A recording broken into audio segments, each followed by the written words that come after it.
서희야담에 오신 여러분 환영합니다. 구독과 좋아요 눌러주세요. 오늘의 야담 시작합니다. 옛날 옛적 조선 인주 임금께서 나라를 다스리시던 그 10번째 해의 일이었습니다. 병자호란이 휩쓸고 간 뒤 몇 해가 지났지만 백성들의 삶은 여전히 피폐하기만 했죠. 황해도 변두리에 자리한 송천리라는 작은 마을에는 기근과 전염병이 해마다 찾아왔고 사람들은 하루 벌어 하루를 겨우 먹고 사는 형편이었습니다. 이 마을 한켠 김부호댁의 뒤뜰에는 작은 움막 하나가 있었습니다. 그곳에는 한 청년이 홀로 살고 있었지요. 아침이면 가장 먼저 일어나 논밭을 갈고 저녁이면 가장 늦게 잠자리에 드는 머슴이었습니다. 그의 이름은 강서출.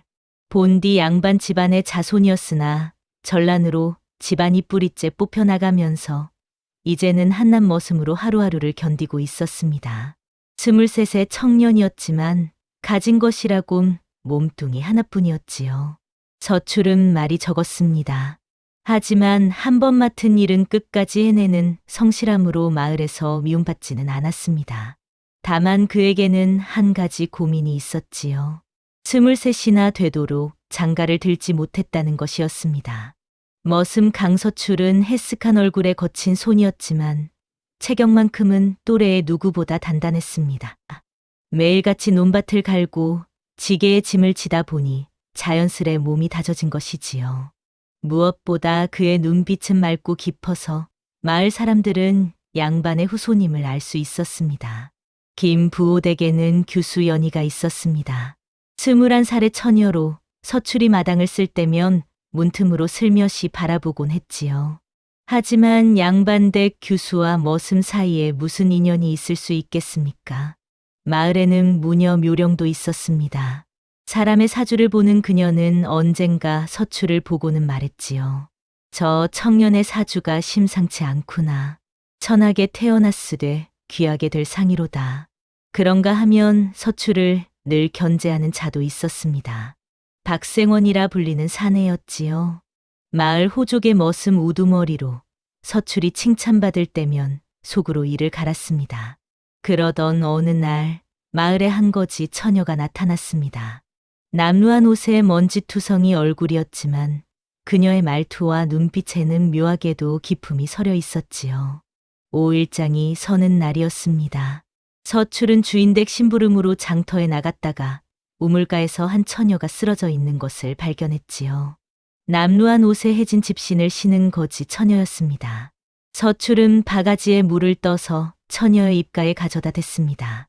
처녀는 천천히 눈을 뜨며 물을 받아 마셨지요. 그녀의 눈동자는 맑았습니다. 거지 신분이라고는 믿기지 않을 만큼 또렷하고 깊은 눈빛이었습니다. 고맙습니다, 머슴 도령. 처녀는 고개를 숙이며 예를 갖추었습니다. 그 말투 또한 천한 이가 쓸 법한 것이 아니었지요. 그런데 처녀가 일어서면서 갑자기 서출의 손을 붙들었습니다. 머슴 도령, 조만간 큰 변고가 오리니 몸조심하시오. 억울한 누명을 쓰더라도 마음을 굳게 가지시오. 처녀는 그 말을 남기고는 절뚝이며 장터를 빠져나갔습니다. 서출은 한동안 그 자리에 멍하니 서서 처녀의 뒷모습을 바라보았지요. 그로부터 사흘이 지난 어느 아침이었습니다. 김부호댁 곳간에 쌓아둔 쌀 새 가마니가 온데간데 없이 사라진 것이었지요. 도둑이야. 안주인의 목소리가 마을을 뒤흔들었습니다. 마을 사람들이 모여들었고 박생원이 나섰습니다. 어젯밤 강서출이 곳간 쪽으로 가는 것을 보았습니다. 서출은 황급히 고개를 저었지만 박생원은 비웃으며 말을 이었습니다. 내 움막 뒤편에 쌀가루가 흘러있더구나. 누군가 일부러 뿌려놓은 것이 분명했습니다. 서출은 애원했지만 소용이 없었지요. 당장 이 마을을 떠나거라. 김부호의 명령이 떨어졌습니다. 그날 밤 서출은 움막 안에서 주먹을 불끈 쥐었습니다. 거지 처녀가 했던 말이 떠올랐지요. 억울한 누명을 쓰더라도 마음을 굳게 가지시오. 동이 트기 전 서출은 움막을 나섰습니다. 이대로 떠나야 하는가 아니면 진실을 밝혀야 하는가 고민했지만 그는 결심했습니다. 나는 결백하다. 반드시 진실을 밝혀야 한다. 서출은 장터로 향했습니다. 해가 뜨자 우물 뒤편, 낡은 주막 처마 밑에서 거지 처녀가 웅크리고 앉아 있는 것이 보였습니다. 아가씨. 처녀는 고개를 들어 서출을 바라보며 빙그레 웃었습니다. 오실 줄 알았습니다. 머슴 도령. 제 이름은 나령이옵니다. 도령께서 억울한 누명을 쓰셨다는 것 저도 알고 있습니다.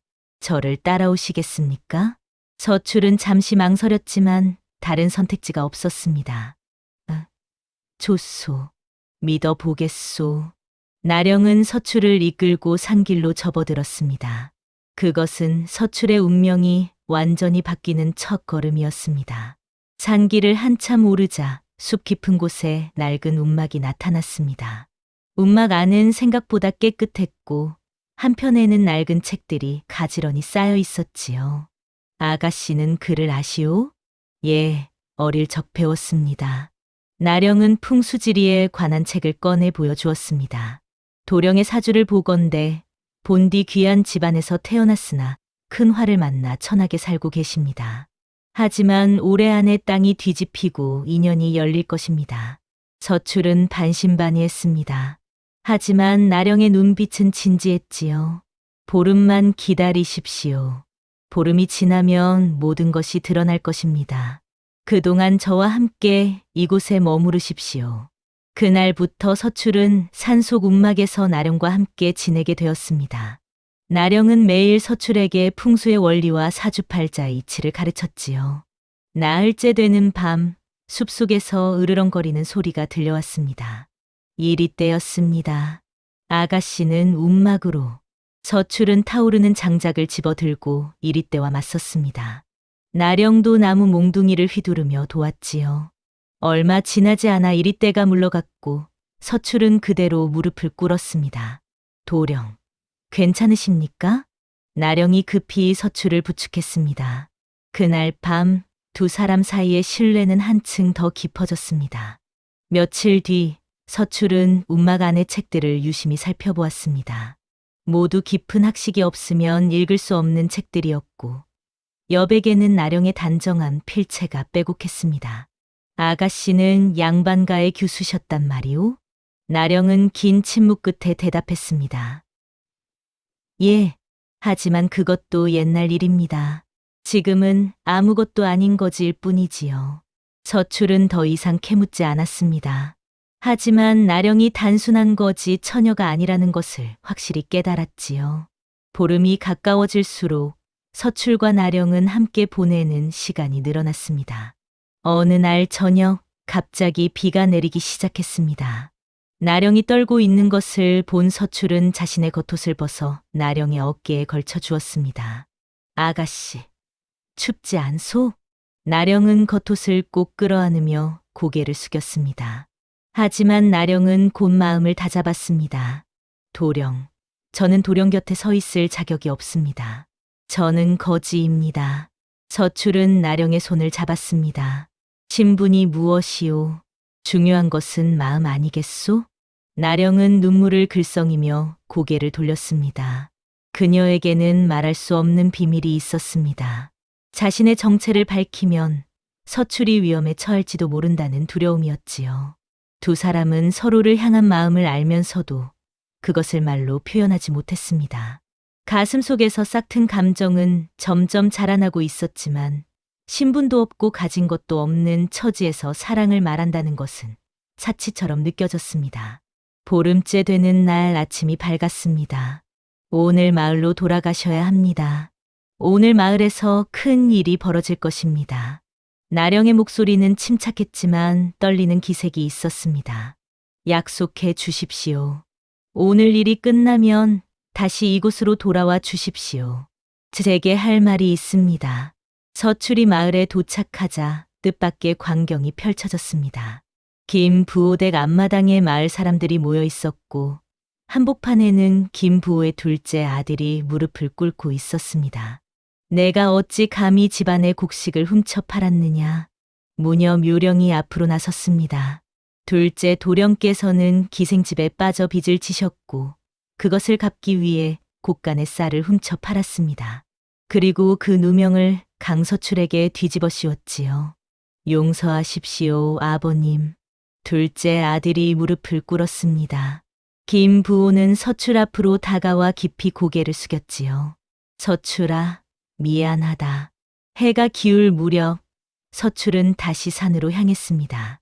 움막에 도착했을 때 나령은 움막 앞에 서서 기다리고 있었습니다. 아가씨, 모든 것이 풀렸소. 나령이 말하려는 순간 멀리서 말발굽 소리가 들려왔습니다. 여러 명의 사내들이 말을 타고 산으로 오르고 있었지요. 이씨 가문의 남은 씨를 찾았다.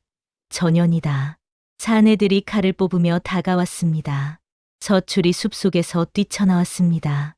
아가씨를 건드리지 마시오. 금기는 깨졌습니다.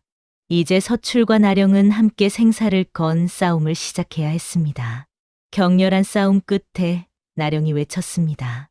그만두십시오. 제가 당신들과 함께 가겠습니다. 그러니 이 사람만은 살려주십시오. 나령은 천천히 자신의 목에 걸린 옥패를 꺼냈습니다.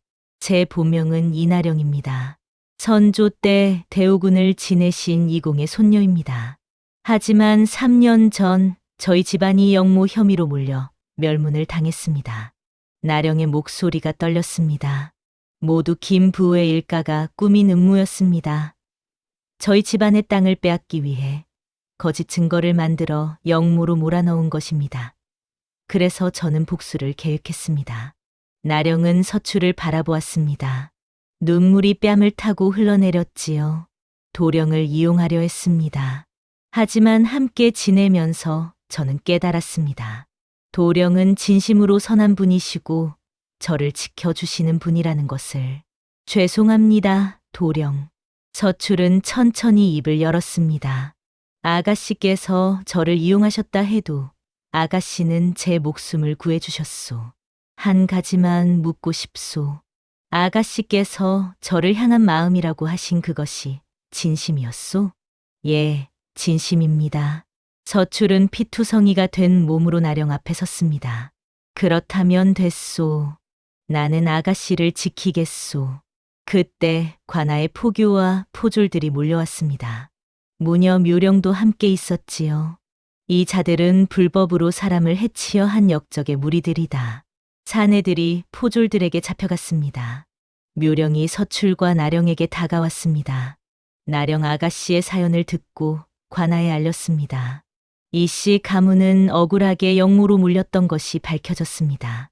포졸들이 내려간 뒤 움막 앞에는 서출과 나령만 남았습니다.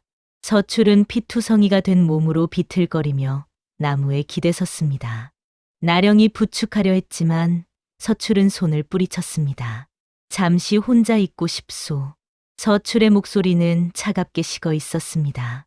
도령, 정말 죄송합니다. 아가씨께서 잘못한 것은 없소. 다만 처음 저를 도왔을 때 아가씨는 저를 이용할 생각이었소. 그 사실만으로도 충분히 상처가 돼요. 나령은 더 이상 말할 수 없었습니다. 그럼 저를 용서하실 수 없습니까? 서출은 긴 침묵 끝에 대답했습니다. 용서는 할 수 있소. 하지만 예전처럼 아가씨를 대할 수는 없을 것 같소. 나령은 천천히 일어났습니다. 알겠습니다. 이제 저는 관아로 가야 합니다. 아버님의 억울함을 밝히고 김부호 일가를 고발해야 합니다. 그러시오. 나령은 마지막으로 서출을 바라보았습니다. 언젠가 도령께서 제 마음을 이해해 주실 날이 온다면 그때 다시 만날 수 있을까요? 서출은 대답하지 않았습니다. 나령은 산길을 내려갔고 서출은 홀로 남았습니다. 사흘 뒤 서출이 마을로 돌아왔을 때 김부호댁 앞에는 관아의 포졸들이 진을 치고 있었습니다. 이씨 가문을 영모로 몰아 멸문시킨 것은 김부호와 그의 형제들이었다. 모두 잡아들여라. 김부호와 그의 아들들이 포승줄에 묶여 끌려 나왔습니다. 김부호는 서출을 보고 분노에 찬 눈빛을 보냈지요. 강서출, 내가 그 거지 계집과 짜고 우리 집안을 무너뜨렸구나. 김부호 일가가 끌려간 뒤 마을 사람들은 서출을 다른 눈으로 바라보기 시작했습니다. 그날 밤 서출의 움막문을 두드리는 소리가 들렸습니다. 박생원이었습니다. 서출아, 조심해라. 김부호 일가에게는 아직 형제가 남아있다. 한양에 사는 김부호의 둘째 형님, 현재 호조판서의 자리에 계신 분 말이다. 박생원은 의미심장한 말을 남기고 떠났습니다. 닷새 뒤 한양에서 온 관리들이 송천리에 들이닥쳤습니다. 선두에는 화려한 관복을 입은 노인, 호조판서 김유희가 서 있었지요. 강서출이라는 자를 잡아들여라. 서출은 저항할 틈도 없이 포승줄에 묶였습니다. 내 놈은 영무에 연루된 이씨 가문의 처녀와 결탁하여 충신인 내 동생을 모함했다. 그것은 사실이 아닙니다. 입 닥쳐라. 김유희가 서출의 뺨을 후려쳤습니다. 서출은 끌려가며 멀리서 달려오는 나령을 보았습니다. 도령. 하지만 관리들이 그녀의 앞을 가로막았습니다. 진정한 아기 모습을 드러낸 것입니다. 서출은 한양의 의금부 옥사에 갇혔습니다. 사흘째 되던 날 시문장에 끌려간 서출은 무릎을 꿇었습니다. 강서출, 내가 이씨 가문의 처녀 이나령과 결탁하여 내 동생 김부호를 모함한 것이 사실이냐? 아닙니다. 거짓말 마라. 20대를 쳐라. 곤장이 서출의 등을 내리쳤습니다. 고문은 계속되었지만 서출은 끝까지 자백하지 않았습니다. 그날 밤 옥사로 돌아온 서출은 반쯤 죽은 채였습니다. 옆 감옥에서 나령의 목소리가 들려왔습니다. 도령. 제가 도령을 이렇게 만들었습니다. 아가씨. 무사하시오? 모두 제 탓입니다. 서출은 힘없이 웃었습니다. 아가씨 탓이 아니오. 이것은 하늘이 정한 운명이오. 며칠이 더 지났습니다. 서출은 매일같이 끌려가 고문을 당했지만 끝까지 자백하지 않았습니다. 그러던 어느 날 김유희가 다른 방법을 꺼냈습니다. 강서출, 내가 끝까지 자백하지 않는다면 이나령을 관비로 만들어 평생 천역을 치르게 할 것이다. 서출의 얼굴이 창백해졌습니다. 그는 고민에 빠졌지요. 그날 밤 나령이 창살 너머로 속삭였습니다. 도령, 제발 저를 위해 거짓 자백을 하지 마십시오. 아가씨, 제가 도령을 이용한 죄값입니다. 서출은 눈물을 흘렸습니다. 내일 아침 나는 거짓 자백을 하겠소. 그리고 목숨을 잃겠소. 하지만 아가씨만큼은 살아남으시오. 안 됩니다. 두 사람은 창살 너머로 손을 뻗었습니다. 손끝이 겨우 닿을 듯말 듯한 거리였지만 그들은 서로의 온기를 느낄 수 있었지요. 동이 트기 전 옥사의 문이 열렸습니다. 검은 도포를 입은 한 사내가 들어왔지요. 강서출 도령, 제가 도령을 구하러 왔습니다. 사내는 열쇠로 쇠고랑을 풀어주었습니다. 이것으로 쇠고랑을 풀고 도망치십시오. 서출은 의심스러운 눈빛으로 사내를 바라보았습니다. 당신은 대체 누구요? 제 정체는 중요하지 않습니다. 다만 도령께서 살아야 할 분이라는 것을 알고 있을 뿐입니다. 서출은 옆 감옥의 나령을 바라보았습니다. 아가씨도 함께 풀어주시오. 그것은 안 됩니다. 도령 혼자라면 빠져나갈 수 있지만 둘이 함께라면 불가능합니다. 나령도 창살 너머에서 간곡히 말했습니다. 도령, 살아 계셔야 저도 희망이 있습니다. 제발 살아주십시오. 서출은 결국 고개를 끄덕였습니다. 사내는 서출을 이끌고 옥사를 빠져나갔습니다. 한참을 걸어 도착한 곳은 성 밖의 허름한 주막이었습니다. 여기서 잠시 쉬십시오. 사내가 방을 나가고 서출은 홀로 남았습니다. 그때 밖에서 말발굽 소리가 들려왔습니다. 의금부의 포졸들이 주막을 에워싸고 있었습니다. 검은 도포의 사내가 가면을 벗었습니다. 그 얼굴은 다름 아닌 박생원이었습니다. 내가 탈옥한 증거는 확실하다. 이제 너는 반역죄에 탈옥죄까지 더해져 능지처참을 면치 못할 것이다. 거짓 구원은 더 큰 절망으로 이어졌습니다. 서출은 다시 옥사로 끌려갔고 나령과 함께 사형을 면치 못할 처지가 되었습니다. 다음 날 아침 형조의 대정에는 수많은 관리들이 모여 있었습니다. 서출과 나령은 포승줄에 묶인 채 무릎을 꿇었습니다. 죄인 강서출과 이나령을 신문하겠다. 형조 판서의 호령이 떨어졌습니다. 강서출, 내가 이씨 가문의 역적 이나령과 결탁하여 충신 김부호를 모함하고 옥사에서 탈옥을 시도한 것이 명백하다. 서출은 고개를 들어 형조 판서를 바라보았습니다. 소인은 무죄입니다. 김부호는 충신이 아니라 간신입니다. 증거도 없이 어찌 그런 말을 하느냐? 나령이 외쳤습니다. 증거가 있습니다. 저희 아버님께서 돌아가시기 전 김부호와 주고받은 문서를 숨겨두셨습니다. 송천리 뒷산 큰 느티나무 아래 묻혀 있습니다. 형조 판서의 눈빛이 변했습니다. 당장 송천리로 사람을 보내 확인하도록 하라. 김유희의 얼굴이 창백해졌지만 더 이상 막을 수 없었습니다. 사흘이 지났습니다. 형조의 대정에 다시 모인 관리들 사이로 긴장감이 흘렀습니다. 송천리에서 돌아온 포조를 드리도록 하라. 포교가 낡은 나무 상자를 가지고 들어왔습니다.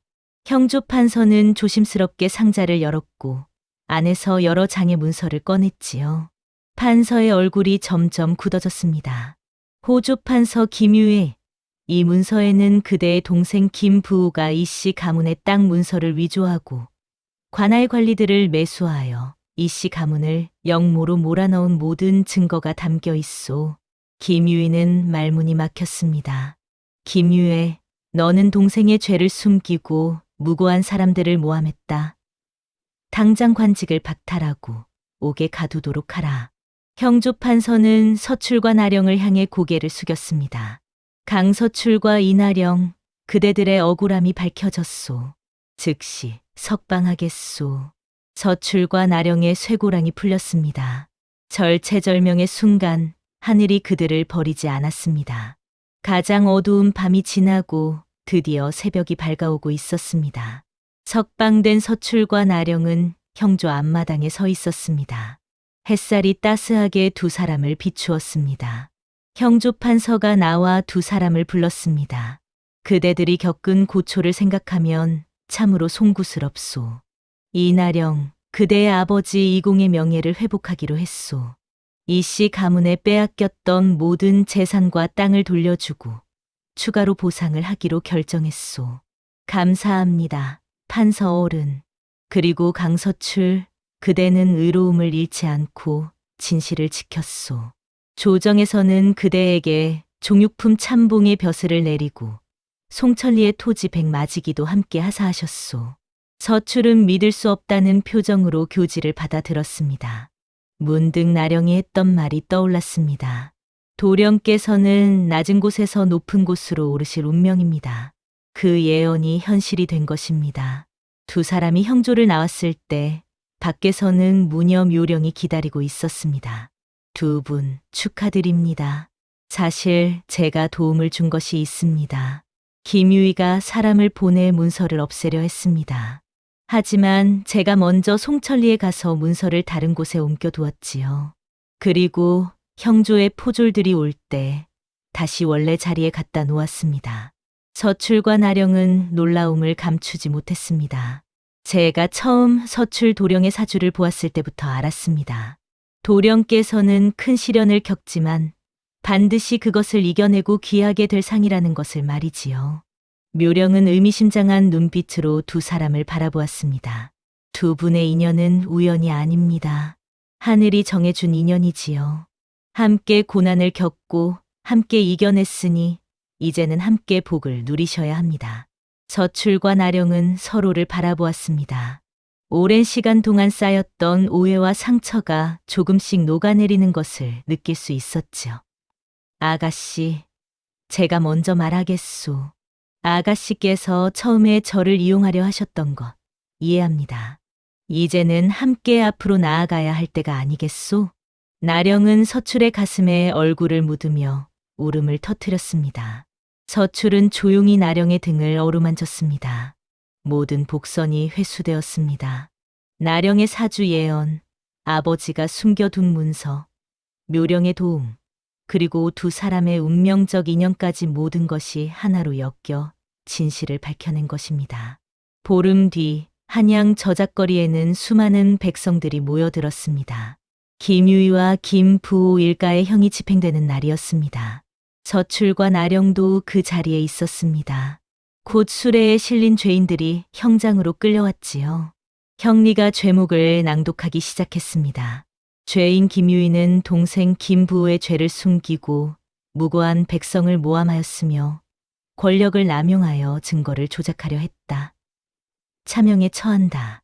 죄인 김부호는 이씨 가문의 땅을 빼앗기 위해 문서를 위조하고 충량한 가문을 영모로 몰아 멸문시켰다. 능지처참에 처한다. 백성들이 환호성을 질렀습니다. 김유희가 고개를 들어 군중 속의 서출과 나령을 발견하고 이를 갈며 소리쳤지만 아무도 귀 기울이지 않았습니다. 곧이어 칼이 내려치는 소리와 함께 군중의 함성이 터져 나왔습니다. 서출과 나령은 조용히 그 자리를 떠났습니다. 두 사람은 한강변을 따라 천천히 걸었습니다. 도령, 마음이 편하십니까? 제 마음은 왠지 무겁습니다. 나도 그렇소. 하지만 이것이 정의라고 생각하오. 그들이 저지른 죄는 용서받을 수 없는 것이었소. 그때 멀리서 무녀 묘령이 다가왔습니다. 그녀의 뒤에는 송천리의 마을 사람들도 함께 있었지요. 두 분의 억울함이 풀렸다는 소식을 듣고 축하하러 왔습니다. 마을 사람들도 하나둘 나서서 서출에게 사과했습니다. 서출아, 우리가 내 말을 믿지 않아서 미안하다. 묘령이 두 사람에게 다가와 조용히 말했습니다. 두 분, 이제 악은 벌을 받았고 정의는 승리했습니다. 앞으로는 행복한 날들만 남았을 것입니다. 악은 응징받았고 정의는 승리했습니다. 두 사람 앞에는 드디어 밝은 햇살이 비추고 있었습니다. 한 해가 흘렀습니다. 송천리는 예전과는 많이 달라져 있었습니다. 긴 부호댁이 있던 자리에는 이제 단정한 기와집이 들어서 있었고 그 주인은 서출과 나령이었지요. 서출은 조정에서 하사받은 땅을 잘 관리하여 마을에서 존경받는 지주가 되었습니다. 나령은 이씨 가문의 명예를 되찾고 마을에 서당을 세워 아이들에게 글을 가르쳤습니다. 봄날 오후 서출과 나령은 집 마당의 정자에 앉아 있었습니다. 도령, 차 한잔 하시지요. 두 사람은 지난 겨울에 혼례를 올렸습니다. 소박하지만 따뜻한 혼례였지요. 나령의 뱃속에는 새 생명이 자라고 있었습니다. 도령, 아이가 태어나면 무엇을 가르쳐 주실 생각이십니까? 무엇보다 마음을 가르쳐 주고 싶소. 고든 마음과 의로운 마음을 말이오. 저도 그렇게 생각합니다. 신분이 높고 낮은 것이 중요한 것이 아니라 마음이 고든 것이 중요하다는 것을 가르쳐 주고 싶습니다. 두 사람은 마당에 핀 꽃들을 바라보았습니다. 도령, 지난 날들을 돌이켜보면 참으로 기구했습니다. 하지만 그 모든 시련이 있었기에 지금의 행복이 더 소중하게 느껴집니다. 만약 부인을 만나지 못했더라면 나는 아직도 한남머슴으로 살고 있었을 것이오. 그때 대문 밖에서 목소리가 들려왔습니다. 무녀 묘령이 찾아온 것이었습니다. 두 분의 얼굴을 보니 참으로 행복해 보입니다. 묘령은 품에서 작은 주머니를 꺼냈습니다. 이것은 태중의 아이를 위한 부적입니다. 아이가 건강하게 자라고 부모님처럼 고든 마음을 지니기를 기원하며 만들었습니다. 해가 저물어갈 무렵 묘령이 떠난 뒤 두 사람은 다시 정자로 돌아왔습니다. 부인, 우리에게 가장 큰 교훈이 무엇이었다고 생각하시오? 사람의 귀함은 신분이 아니라 마음에 있다는 것입니다. 도령께서는 비록 머슴이셨지만 그 누구보다 고든 마음을 지니셨습니다. 그리고 어떤 어려움도 함께하면 이겨낼 수 있다는 것을 배웠소. 가을이 깊어갈 무렵 나령은 건강한 사내아이를 낳았습니다. 도령, 아이의 이름을 지어 주십시오. 서출은 아이를 안으며 말했습니다. 고들 정자를 써서 정이라 부르면 어떻겠소? 고든 마음으로 살라는 뜻이오. 좋은 이름입니다. 아이가 100일이 되던 날 마을 사람들이 모두 모여 축하해 주었습니다. 무녀 묘령도 찾아와 아이의 점을 봐 주었지요. 이 아이는 부모님의 복을 이어받아 귀하게 자랄 것입니다. 하지만 무엇보다 중요한 것은 부모님께서 가르쳐 주신 고든 마음을 지키는 것이겠지요. 연희도 찾아왔습니다. 그녀는 이제 다른 양반가로 시집을 간 상태였지요. 서출나리, 나령마님 축하드립니다. 예전에는 제가 도령을 마음에 두었지만 이제 보니 두 분이야말로 천생연분이었습니다. 그날 밤 서출과 나령은 잠든 아이를 바라보며 조용히 이야기를 나누었습니다. 부인, 우리가 이 아이에게 남겨줄 수 있는 가장 큰 유산이 무엇이겠소? 재산이나 신분이 아니라 올바른 삶의 자세가 아닐까요? 어려운 이웃을 돕고 불의에 맞서고 진실을 지키는 마음 말입니다. 그렇소. 그것이야말로 진정한 유산이요. 두 사람은 서로를 바라보며 미소 지었습니다. 세월이 흘러 아이는 건강하게 자라고 있었습니다. 어느 봄날 오후 서출과 나령은 아이와 함께 뒷산에 올랐습니다. 그곳은 서출이 처음 나령을 만났던 움막이 있던 자리였지요. 이제 움막은 사라지고 없었지만 두 사람의 기억 속에는 생생히 남아 있었습니다. 아버님, 여기가 어떤 곳이에요? 여기는 아버님과 어머님이 처음 만난 곳이란다. 어머님도 여기 계셨어요? 나령이 아이의 머리를 쓰다듬으며 말했습니다. 그렇단다. 어머님이 힘들 때 아버님께서 도와주셨지. 아버님은 대단하시네요. 서출과 나령은 웃으며 서로를 바라보았습니다. 산 아래로 송천리 마을이 한눈에 보였습니다. 평화로운 마을의 모습이었지요. 연기가 피어오르고 아이들이 뛰어놀고 농부들이 일하는 모습이 보였습니다. 부인, 우리가 이 모든 것을 지켜냈소. 예, 도령. 함께 했기에 가능했습니다. 두 사람은 사계절이 흐르는 마당을 바라보며 조용히 손을 맞잡았습니다. 봄에는 꽃이 피고 여름에는 녹음이 우거지고 가을에는 단풍이 들고 겨울에는 눈이 내릴 것입니다. 옛말에 백절불굴이라는 말이 있습니다. 어떠한 난관에도 굽히지 않고 이겨나간다는 뜻이지요. 서출과 나령은 수많은 시련 속에서도 마음을 굽히지 않았고 마침내 행복을 쟁취했습니다. 그리고 무엇보다 중요한 것은 그들이 깨달은 진리였습니다. 사람의 귀함은 신분이나 재산이 아니라 마음에 있다는 것, 그리고 진심은 반드시 통한다는 것 말이지요. 달빛은 고요히 두 사람의 집을 비추었고 바람은 조용히 나무잎을 흔들었습니다. 그들의 앞날을 축복하듯이 말입니다.